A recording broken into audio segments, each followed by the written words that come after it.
Now, from the Ashanti region, let's come back here to Accra. Beneficiaries of the Young Africa Work Project, an initiative of the National Board for Small-Scale Industries, NBSSI, and the MasterCard Foundation, say they are poised to contribute their quota to national development as well as train youth in their communities so they can also have meaningful sources of livelihood. They spoke to JoyNews after they were presented with starter packs from the Rebecca Foundation, headed by the First Lady, Rebecca Akufo-Addo. Hannah Odami was there and filed this report. According to a June 2020 Mundi Index report, the youth in Ghana represent 57% of the country's population, yet many of them are not gainfully employed. One of them is Benedicta Nuwani, a JHS graduate who's been unsuccessful with getting employed after school. Today, she received startup materials to enable her begin her own business. This was made possible by the National Board for Small-Scale Industries, the MasterCard Foundation, and the Rebecca Foundation. Government has, since it came to power, introduced several youth enhancement programs such as NACOP and Youth in Afforestation to deal with youth unemployment.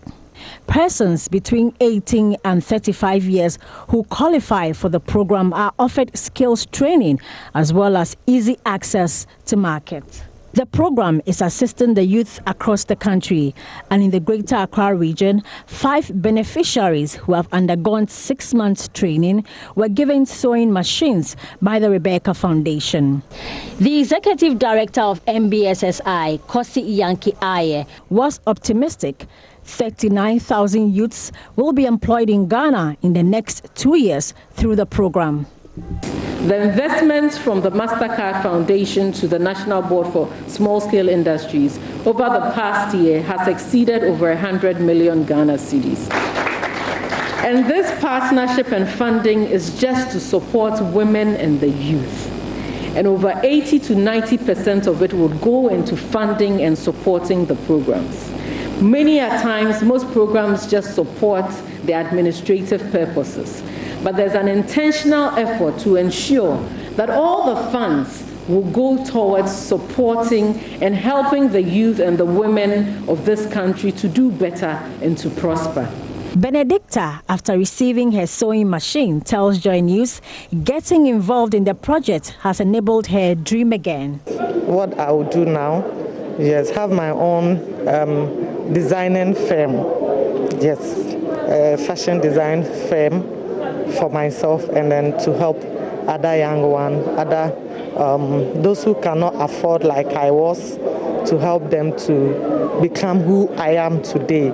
First Lady Rebecca Akufo-Addo asked for private sector support in creating employment and entrepreneurship program for the youth to facilitate economic growth. We need the private sector and other bodies to support youth employment and entrepreneurship. We all know that youth unemployment has the potential to create serious social consequences. It could lead to social exclusion and unrest. Investing in decent job creation, in education and training opportunities for our young people will create a more prosperous and stable society. That is why we need better collaboration and partnerships involving us all. For JoyNews, I am Hannah Odami.